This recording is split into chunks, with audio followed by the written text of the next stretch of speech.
Hi, everyone. Welcome back to Mindset and Money YouTube show today. And today I have a very special guest. He's been in pharmacy practice for so many years with a wonderful experience in various industry, from industry to a consulting practice. And I would love to have him here and share with you on his journey and sharing on his career as well as financial wisdom he can bestow on us. So with that, I'll let him introduce himself. So go right ahead, Dr. Sal. Well, good. Thank you very much. I appreciate you having me on the show. I have a pretty unusual career path. I guess I would frame it in the notion that everything I've done as a pharmacist. So some people ask, well, which job did you like best? And they say they're all kind of the same because they're all pharmacy related bits of work. With that little introduction, I started out just like most people do, out of school. When I went to school, it was a 5-year bachelor's and a 2 calendar year doctorate with a residency. So it was one of the very earliest PharmD program tracks. And I worked in retail pharmacy, both in a community setting in New York City and then also in a corporate setting in a chain group for a department store chain way back in the late 1960s, early 70s. When I graduated with my bachelor's, I went on for my doctorate, planning on developing a career in hospital pharmacy, did a 2-year residency in an area that was very much unknown at the time, which was a dual track in clinical practice and then administration, which now is pretty much what everybody needs and has in the hospital setting, a little bit of experience in both domains. I worked in hospitals running a clinical drug information service and clinical pharmacy service in the early 70s to the late 70s. My specialty was open heart surgery and ICU, as well as critical care practice. Again, kind of a non-traditional way to practice. I did that for about 9 years, and I was recruited to work, excuse me, over at Pfizer. They wanted a pharmacist there to help develop and begin their drug information services, which was a common entry point for pharmacists then, and still fairly common these days. And I like to joke that at the time I went into industry, they spelled pharmacist with an F. They didn't quite know what to make of anybody, but they recruited me in because they were developing products to work in the hospital market, and that was becoming a very specialized market. And my experience at the hospital level gave me some great background experience in formulary management, and drug information. So I proceeded to Pfizer, where I stayed there for about 27, 28 years. I had a whole range of practice opportunities and jobs, everything from drug information to sales training. I ran sales training for a few years. I did regulatory affairs, corporate policy. And because in the pharmaceutical industry, you have to have credentials in marketing and business, I moved into a marketing line after a stint in regulatory affairs and corporate policy. And one of my last assignments was one of the external relations. So I interacted with a whole range of organizations, none of them, by the way, related to pharmacy. That was sort of my side job, but my specific assignments were professional associations other than pharmacy. Along the way, I developed a Pfizer Career Guide, diabetes certification program, and also the pharmacist patient counseling competition in conjunction with the American Pharmacists Association. I left Pfizer, retired. I guess it was 2006. Seems like an awfully long time ago. And then did a few little jobs there. I helped open up the College of Pharmacy at Belmont University. And that extended my academic career from when I taught at Columbia University in the old days. Helped open the college there, directed experiential education. Came back to live back in Florida because my wife decided she liked Florida then and she liked Nashville for some reason. Sorry out there, folks in Nashville. But I started doing private practice. I've got a consultant license in Florida. I do some consulting work. Then I developed a on contract to the DoD, Department of Defense, a pilot program on standalone medication therapy management for the DoD, which was a pilot project that we did. That pilot ended. The DoD decided not to pick it up, which is most unfortunate. So I've done MTM by phone. I've done MTM face-to-face, and now I stick with, I do a lot of work with the Men's Health Network. I'm the Senior Science Advisor to the Men's Health Network, which is an advocacy group for men and boys. We're educational and advocacy. I'm working on several projects with them, including scientific research work in the areas of suicidality in boys and men, and just plodding along with lots of projects. And I also am currently also representing Men's Health Network in advocacy and understanding the impact that COVID has on boys and men, and then also advocating for guys to get their COVID vaccines. So that's in a nutshell, I suppose, about 48 years worth of pharmacy experience. The underlying message I'd like to give to all the folks that are listening there, whether they're new students contemplating a career or whether they're mid-career contemplating making a little bit of a change, the watchword is use your pharmacy degree as one of the world's best background degrees. Use your experience and your understanding of how medicine and pharmacy are practiced in both the community and the institutional setting or wherever you have been practicing, because that's valuable skills and what I like to think of as the gestalt, the feeling of the profession. You know much more than you think you know. Many things pharmacists just take for granted. That's just so simple. Most people just simply don't understand, and they don't have a good feel for it. So if you're thinking of making a career change, you can move around just as I did. Of course, I was very fortunate. I had a lot of opportunities, but I also made many of those opportunities work. Some things didn't work. Many things did, but I've been very, very fortunate and blessed to have the kind of career that I have had. Wow, thank you so much, Dr. Sal. Guys, you kind of covered 48 years of experience in 2 minutes, right? So I know a lot of people may be more interested regarding your Pfizer experience. For those who have no experience at all, what would be your recommendations for those individuals to get started or even get their foot in the door in industry? Boy, that's a difficult question because the nature of working and practicing pharmacy in the pharmaceutical industry now is very, very different than when it was when they spelled pharmacist with an F back there in the blunderbuss days of the 1970s. There are many opportunities. I think you have to get good experience in clinical practice or research or drug information. You have to be exceptionally good now and have some credentials beyond just your PharmD degree. There are some limited opportunities, I think, for folks to work with your basic PharmD degree. One of my former students went into working for a genetics company with her, just basically her PharmD. But most of the folks that are being picked up by industry now have a track record of clinical practice or research or both. Some have experience in management and administration in a hospital setting or in community setting. But you really need that kind of experience now to get into most any of the areas, including drug information sort of services.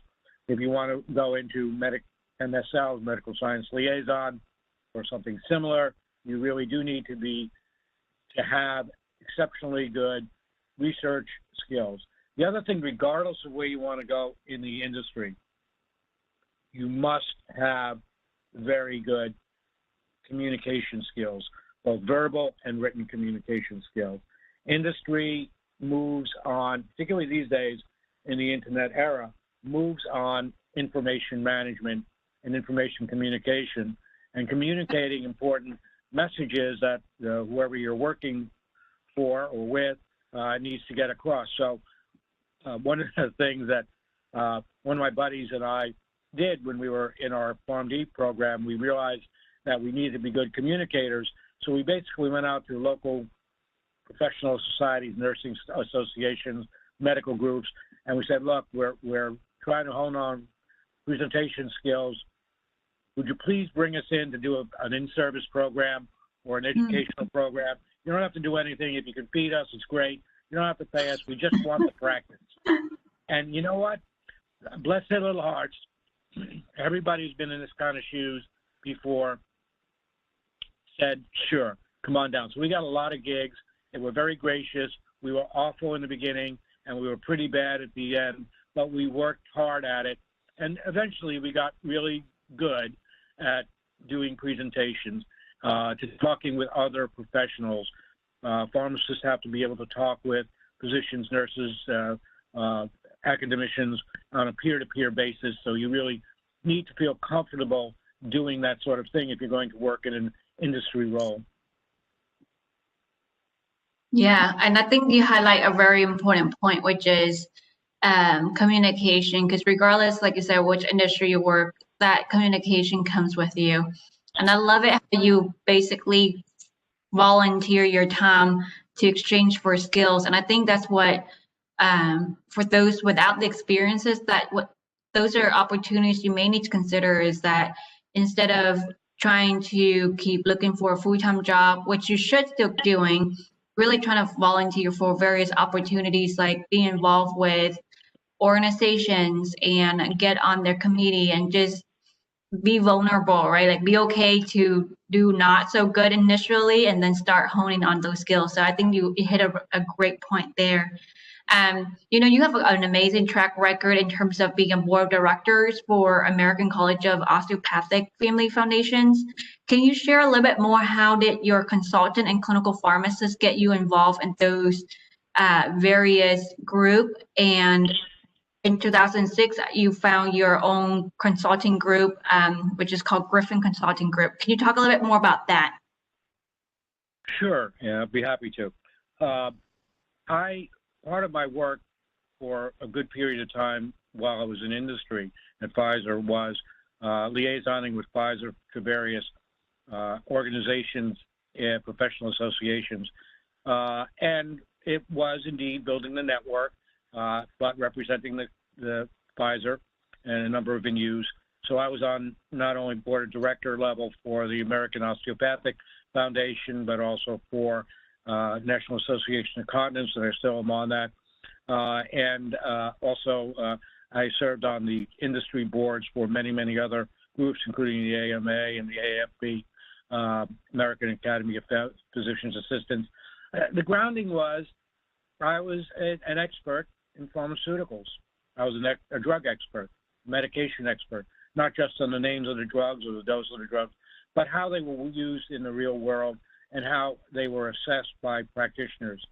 I also was viewed, and a very important role for people who are on boards is helping to manage the business of the boards or the business of the organization, or help them get what they want, which is how they can become more effective in the world. So I also brought to them in the latter part of my career my business learnings and understanding. My stint in corporate strategic planning and analysis was a very heavy analytic role in looking at how business plans should evolve. We wrote the business work plans for the corporation, not myself, but it was several of us involved with it, just me. I also had roles in the marketing group, in the sales groups, in leadership roles in those areas. So I brought those kinds of skills which are unique to healthcare professional organizations. So I was viewed as a hybrid of a health provider, health professional, doctoral level, who also had exceptional skills and a track record of success in the business world. And I think that helped me bring a lot of value to these organizations. At the same time, I was able to help represent Pfizer's points of view in in things that were important to these organizations. So, and it was a good, healthy relationship because they viewed me as a peer professional, and that's very important. You have to position yourselves in these worlds as a peer professional. So I think that was one of the things that was important in being successful in these organizations and for the corporation. So you mentioned a really good point. Can you share some 3 strategies that you use to leverage your relationship with these professional organizations and physicians group that you represent on behalf of Pfizer, especially for new grads or clinical pharmacists that are working with physicians? What are some strategies that you use that seems to work for you and building that relationship? I think I was viewed, and I think it's the case now because even all these decades later, I've been at Pfizer in 2006, but when I pick up the phone and call some of the folks or send an email to some of the folks, many folks, wonderful folks that I've dealt with over the decades, they still answer the email or pick up the phone. I think I tried to instill integrity in what I did. I brought messages that were important. I did them with openness and candor. There were times when we all had to agree to disagree. I remember dealing once with some of the folks in the ASHP and APHA, the APHA, American Pharmaceutical Association, in early on programs and projects. You know, I think I came to some agreement with then Mary Jo Riley, who didn't agree with industry involvement in any educational materials. And I said, well, we're just going to have to agree to disagree. And we moved ahead and we crafted some wonderful, wonderful relationships that we see now are kind of the mainstays. Same with the American Pharmaceutical Association. There was a difference of opinion between many of the folks in industry, and I represented that perspective on some issues of drug substitutions and generic substitution. And I worked with my dear friend John Gans and others there. And we agreed to disagree on that one area, but that didn't stop us from agreeing on 9 or 10 or 12 other areas and moving ahead. So I think part of it is understanding the nature of a business relationship, the nature of being, having integrity in what you're doing, telling them the truth, even if it's not something they want to hear. Well, quite frankly, a lot of times I brought messages back to the corporation that a lot of folks there didn't want to hear either. But I had a reputation for not getting emotionally involved, but becoming a good point of reference for what the world thinks on either side of the street that I was walking down. Interesting point. Yeah, and I think it comes back to building a relationship and having clear communication and being the trustworthy source, which you were trying to do. Can you talk a little bit more about consulting group? Because I think there are many pharmacists out there that want to get beyond the traditional hospital, clinical, and industry role and just serve as a consultant. So can you walk us through how did you started your Griffin Consulting Group and what were some challenges that you encounter and things that you learned from that? Well, the first challenge was making some money. It was very difficult in the early years, and thank goodness I didn't have to rely on just Griffin Consulting Group income to sustain our lifestyles or pay the rent, if you will. Because early on, when you're creating a new venture, you have to have sufficient funds to make it work. Some people will say 6 months. I would say it probably took a good 2 years for my consulting business to move ahead. Now, the nature of the consulting work that I did with Griffin Consulting is not what most pharmacists would think of as a consultant pharmacist working in assisted living facilities or places of that nature, although I did have a methadone maintenance clinic that I was the consultant pharmacist of record for, and I did a little bit of consulting work on startup community pharmacies as well. But that wasn't the bulk of my business plan. The bulk of my business plan was to work with health associations, with pharmaceutical industry, and do consulting to business practices either on Wall Street or in other domains, doing analyses of various sectors of pharmacy business management. So, and I continue that work now.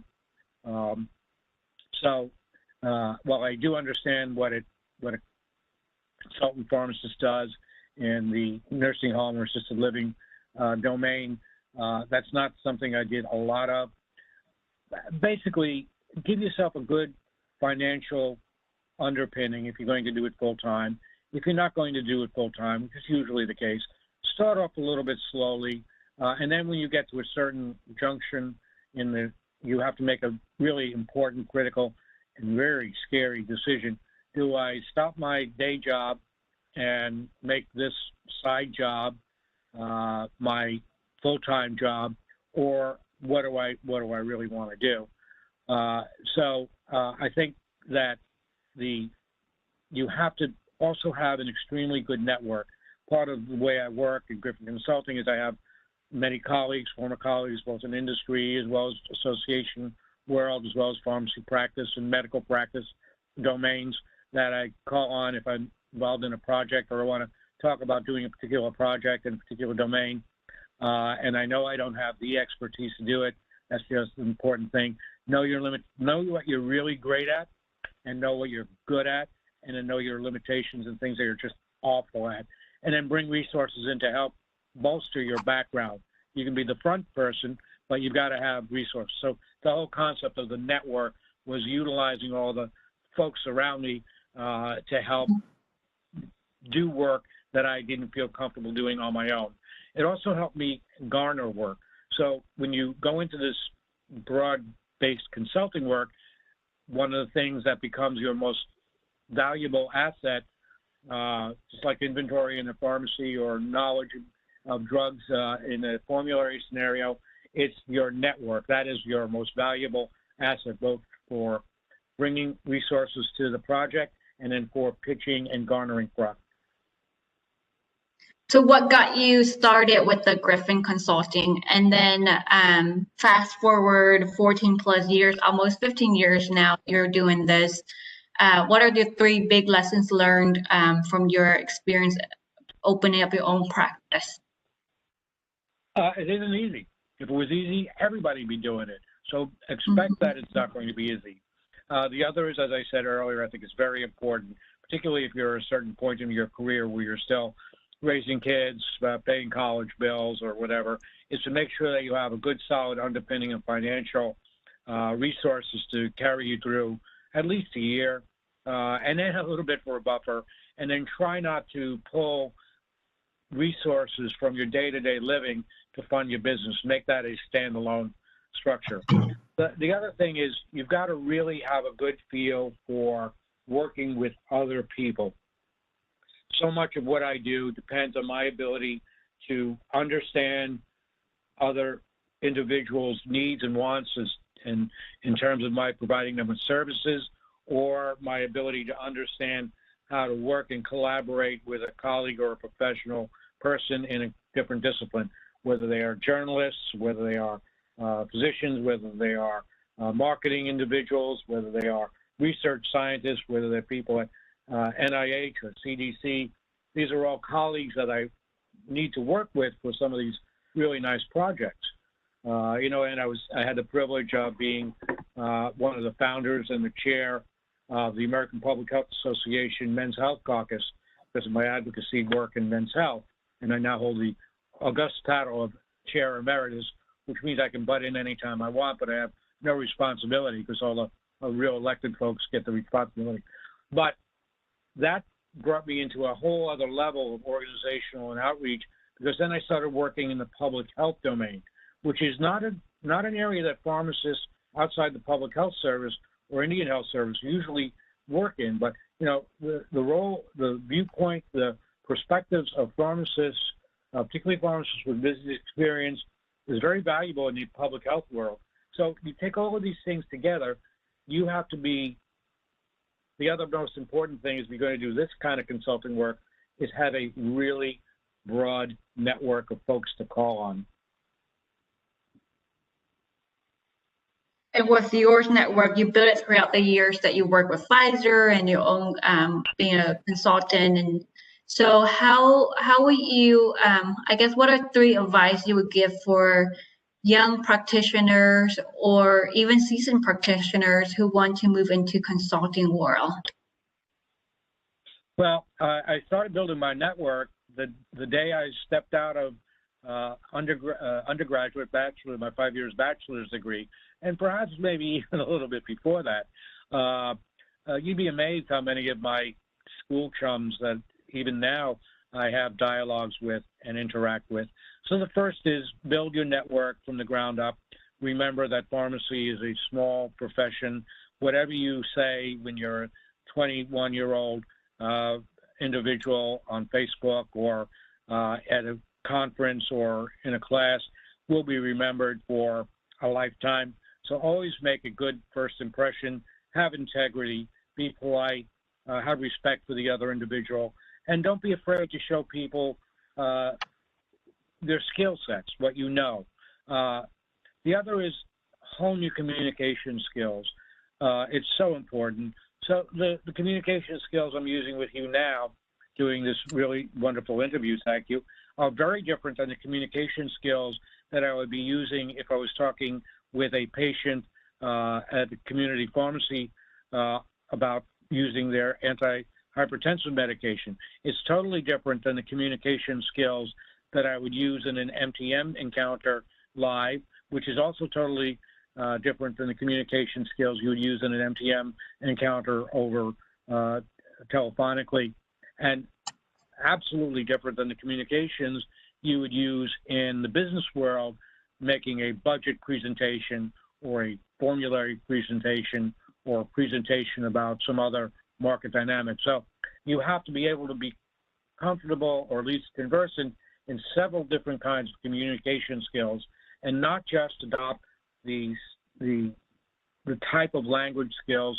we must use in pharmacy, which is right for that, very technical, very stilted, but you also have to be able to relate to a larger, broader audience in the way they want to be related to. And then the last thing is take chances. Give yourself permission to fail. Certainly, everything that I've done has not worked out quite the way I wanted to, but most have. So I think if I were a baseball player and I was batting 500, I'd be a superstar. I'd have my own baseball gum card, and I'd be highly collectible. But we as professionals in the business world, if you're batting 500, you're doing pretty darn good. But always have a good analytic background for doing something, and then trust your gut feelings. Does this feel right? And then go for it. So you have to balance being, taking one of the greatest compliments I ever got paid by one of my bosses in the corporate world was I was able to take prudent risks. I had a reason for everything I did. Sometimes folks didn't agree with it, but they all admitted I thought it through well. And that's the third thing.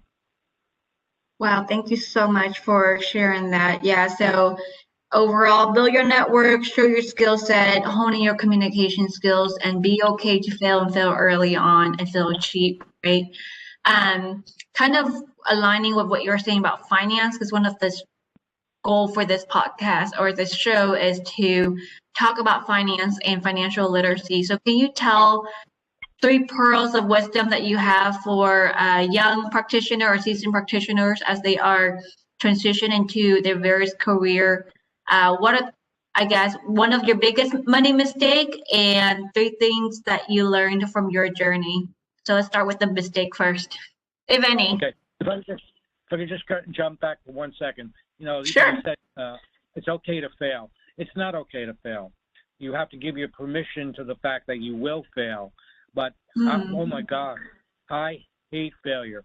My wife, when I fail at something, I brood and I'm sullen and I'm just so hard on myself.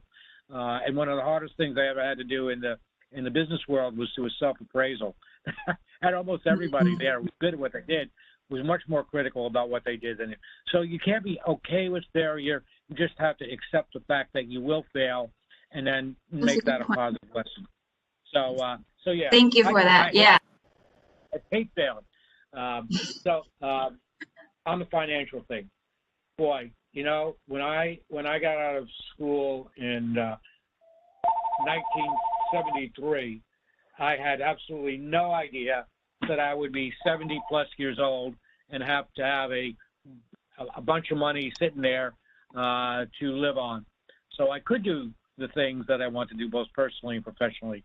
So start saving plan now, whether you're 20 or 30 or 40, you've just got to start early on.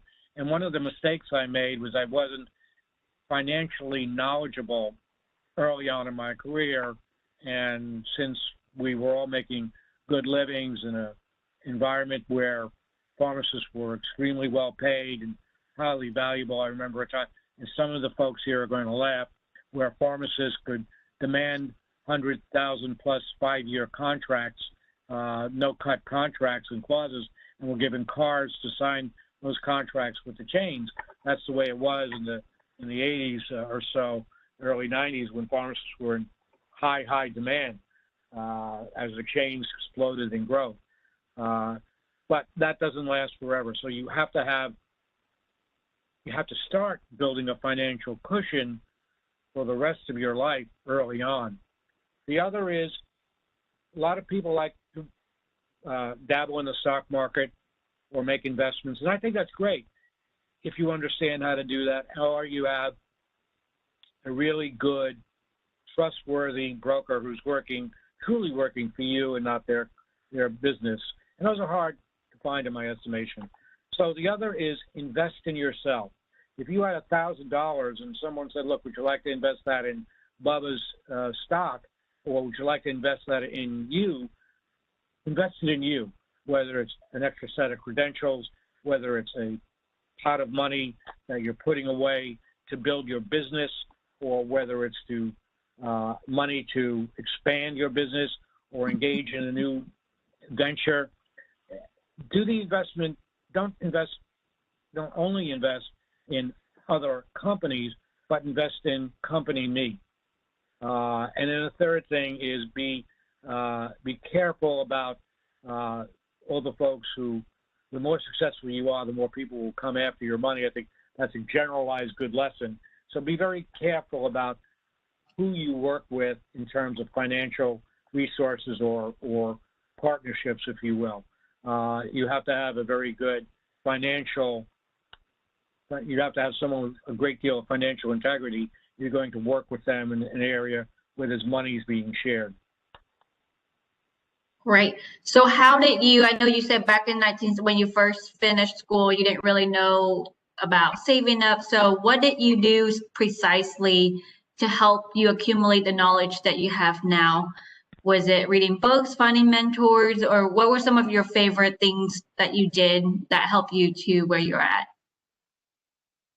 Well, I really don't know. That's an excellent question. I certainly didn't read a lot of financial books that I understood or was able to internalize. I was focused on the science, not the numbers. But I think after I did my work in corporate strategic planning, it gave me a very, very important perspective on business planning and the importance of creating a 3 to 5 year business plan and then breaking it every 2 to 3 years as you need to. So in terms of finances, the same sorts of things. I think where I got smart was while I was working on doing financial strategic planning for a $100 billion corporation, I said, my gosh, why can't I do it for my $100 corporation?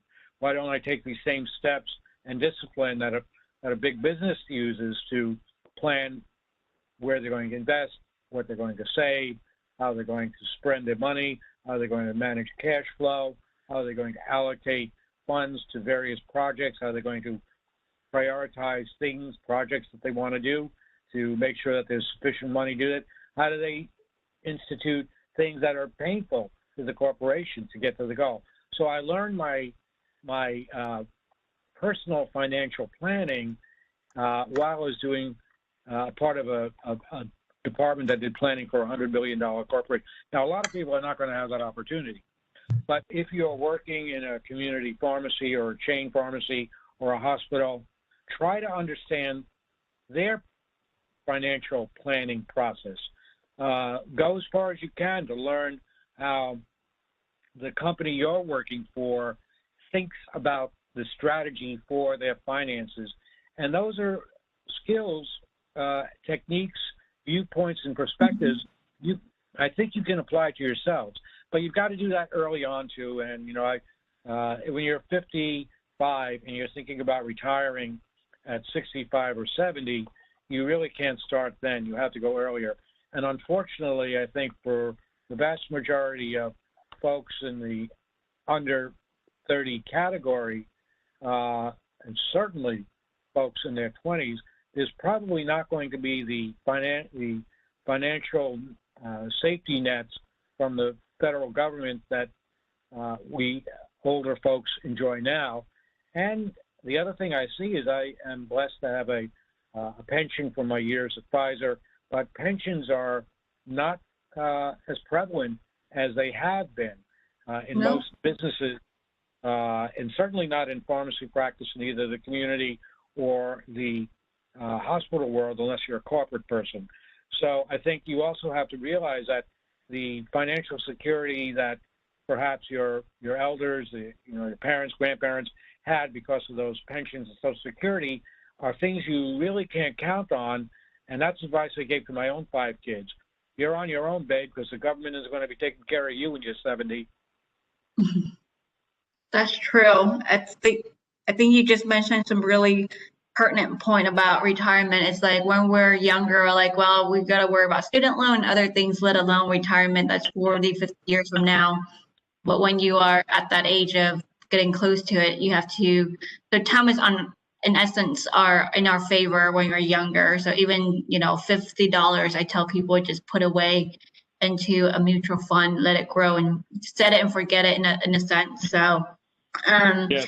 So 2 more questions on money. And first one would be, what, if you were to win $1 million or a lottery ticket, what would be something you splurge on? Well, I certainly would splurge on my wife. I had that marvelous career at Pfizer, and I traveled all over the world. I traveled at some point. I was one of the 15 people that launched Viagra, which was an interesting sort of gig, which still has some implications these days. But my travel for all of this representation of the corporation was about 70%. And my wife, bless her heart, she stayed home and did her job, and she did her job really well and raised 5 kids who are now wonderful, productive society members who love their family very much. And I credit a lot to my wife. So if you're lucky enough to have a spouse or partner that you can credit, part of my splurge is giving back to her for what she did to allow me to have the fabulous career that I had.